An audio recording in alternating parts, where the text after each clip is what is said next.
So hello and welcome to the Aberdeenshire countryside.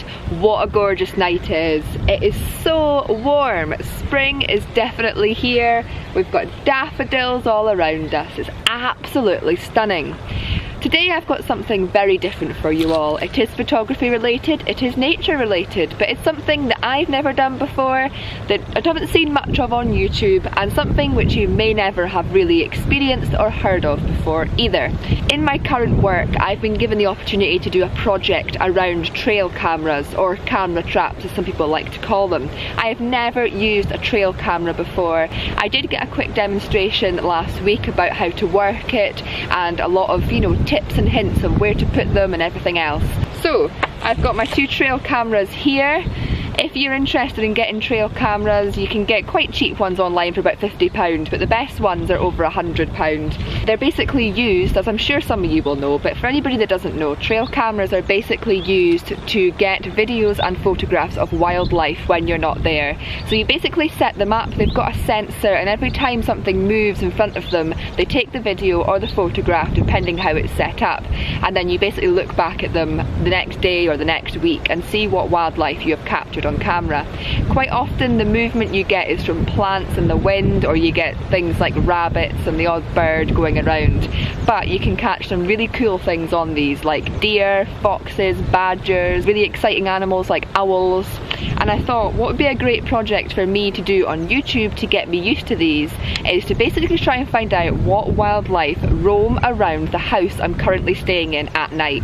I am so intrigued to find out. I've heard that we can get deer here, badgers here, but I'm in the countryside, so I could literally get anything. I know pheasants quite often go around the garden, so probably the majority of the footage I get on these is going to be pheasants and garden birds, but because these are going to be out at night, there will be things like deer on the prowl, and hopefully I will manage to capture some really cool videos.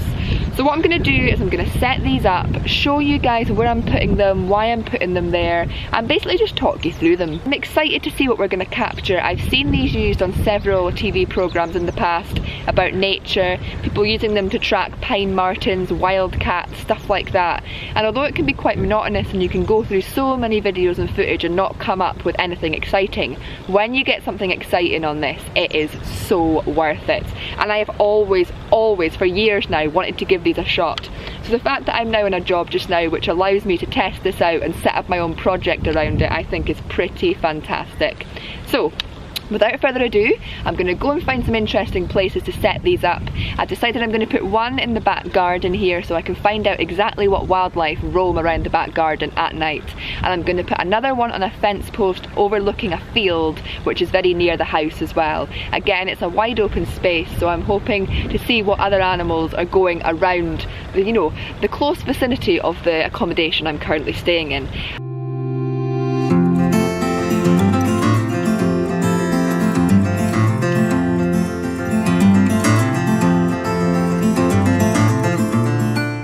So as I mentioned, I want to put one of these up in the back garden. Because it's so windy tonight, I'm unsure how this is going to go, because there's a lot of daffodils and grass, and potentially they might set off the camera without there actually being any wildlife here. The great thing is with these cameras though is there's a test function on it, which basically means I can set the camera up where I want it to go on the test function, and it lets me know if anything that's going to trigger off and cause it to take a video. So there's basically lights on here, and if anything moves in front of it while it's on the test mode, it flashes so that I know that it's picking up movement. So what I'm going to do is I'm going to mount it on this fence post here. You need it to be somewhere secure that you can properly mount it, that it's not going to move, and then I'm going to basically see if the light flashes, because right now it's flashing because obviously I'm moving, but if I point it in the distance and basically see if any of the daffodils or grass is going to set it off, and we'll take it from there.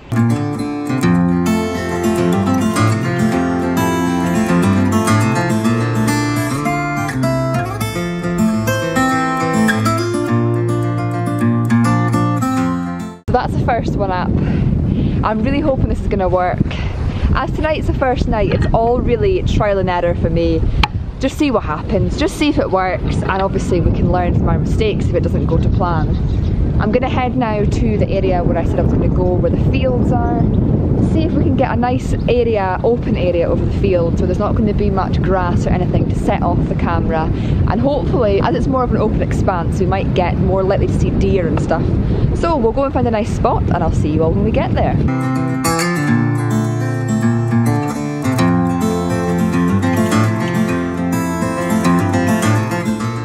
I have positioned the other one a bit further down this post, overlooking this field. It's the only kind of bit I can get that's got clear enough area not to set off the camera.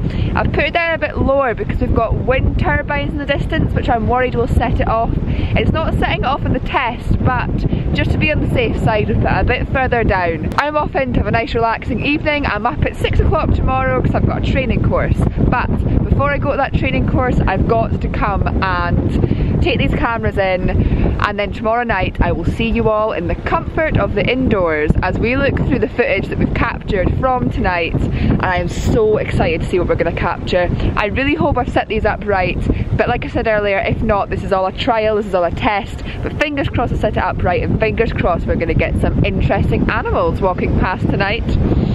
Oh, this is exciting. I'll see you all tomorrow evening. So, it is now the next day. I got up really early this morning and took in these trail cameras before I started work. I'm gonna open these guys up, have a look at the memory cards and see if we caught any exciting animal activity last night while I was sleeping.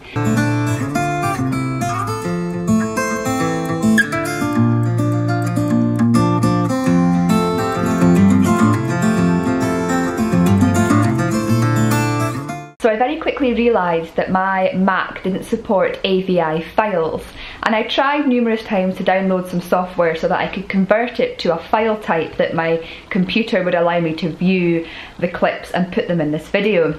On the day it wasn't working, and so I went into my office at work, looked on their computer, and basically the first night I caught a badger on camera. You will see all these in a minute, but I'm just trying to set the scene so that the story flows, because at the moment it doesn't. So, first night I caught a badger on camera. I wasn't able to show it at the time because I couldn't get it on my Mac and I couldn't film in my workplace, so it was a bit all over the place. I then put the cameras out again the next night, and it was quite a disappointing evening. I did manage to capture a rabbit on camera, which again you will see in a minute, but it wasn't that exciting. However, the other night I put it out again a week later and I caught some pretty interesting stuff. So just so that you know what's happening with this story, I am now going to take you to this current week where I have now managed to download software onto my Mac so that I can view these files and basically show you my live reaction to what I caught the third time I put it out. And you will also see the videos that I caught the first 2 times as well. So let me transport you to the current week where you will see exactly what happened and exactly what clips I managed to capture.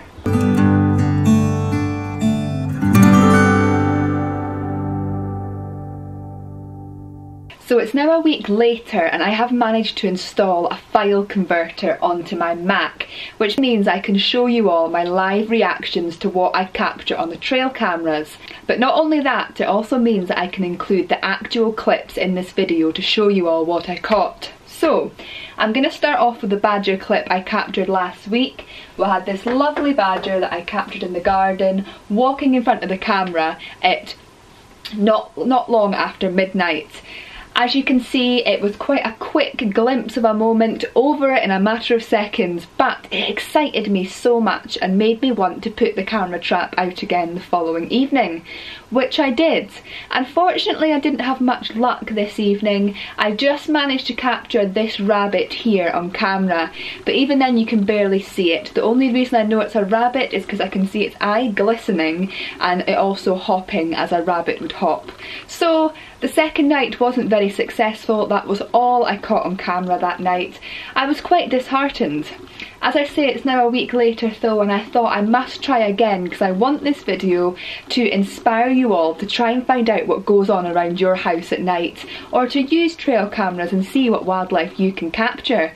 It is so fascinating to find out what is going on out in the wilderness while we're asleep.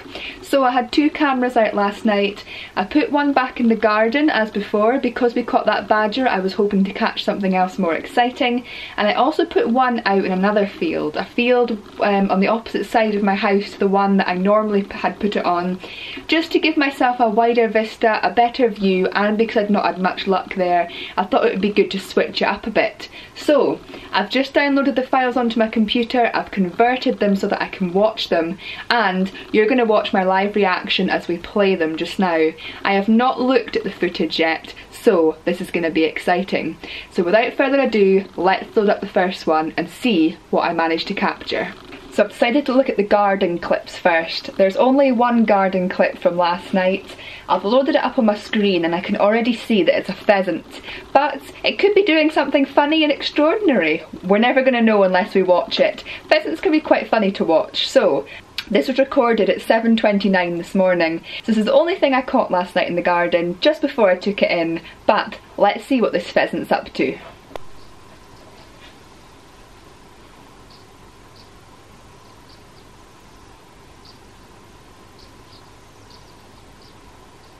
So yeah, that wasn't particularly exciting, but we caught something on camera. I knew pheasants were around here. I see them in the morning and they sometimes wake me up. So it was quite nice to capture one on camera just to prove that we get them here. And I've not captured one on the trail camera yet, so although it's not an exciting wildlife species, it was still interesting to see. I have managed to capture a couple of clips from the field though. I have not looked at them yet, I have no idea what's on them. So let's open them up and see if there's anything more exciting. I've just loaded the first clip up on the screen and already I am excited. I don't know what it is. It potentially and probably is a badger. But another badger caught on camera, something exciting. Let's play it and watch it together. This is the first time I've watched this, so I don't know what it's doing, what it's playing at, or what we've captured. But this is the exciting part. You put these cameras out at night, you take them in and review your footage, and you can find some pretty interesting stuff. It's a totally different type of videography, a totally different type of photography, because you don't know what you're going to capture, but that's what makes it so exciting, and that's why I decided to make this video, to inspire you to find out what goes on in your garden at night and to try something different. So let's press play and see if this is a badger and what it's up to. Oh, it is a badger, definitely. Oh, and again it is gone just like that. Yeah, that was over again in a matter of seconds, but a badger, we caught another one on camera. It is really exciting. So I now know that they can go around the back of the house, but also in the fields around the house at night. That was filmed at 22:18, which is quite funny because I wouldn't have even been in bed then and it was scurrying around the house, so that's quite interesting to learn. We've got two more clips. I can already see one of them is me, but let's play the next one and see if there's any more wildlife on this camera. So I'll open up this file here. Oh, we've got a nice sunrise going on in the distance. This was shot at 5:52 this morning. So I'm going to press play and see if there's anything exciting here. Oh, it's a rabbit. Still a nice sunrise in the distance. So I've captured badgers and rabbits. It's not the excitement that I was hoping for. In fact, that's a lie, because the badgers are pretty exciting. I was expecting through doing this that I'd get some pheasants, that I'd get some deer, but not badgers. I knew they were around, but I never thought I'd be lucky enough to capture them on camera. So let me know what you think about this video, and let me know if you'd like me to do another trail cam related video soon. And if I get enough interest, I will do some more videos using the trail camera. This just shows you a new way to enjoy nature, learn what's going on around your house at night. It is mind-blowing sometimes, the footage you get, and I am excited to try this out again and see if we get anything else interesting. So I hope you enjoyed this slightly different video. Thank you all again for watching, and I will hopefully see you all again next time.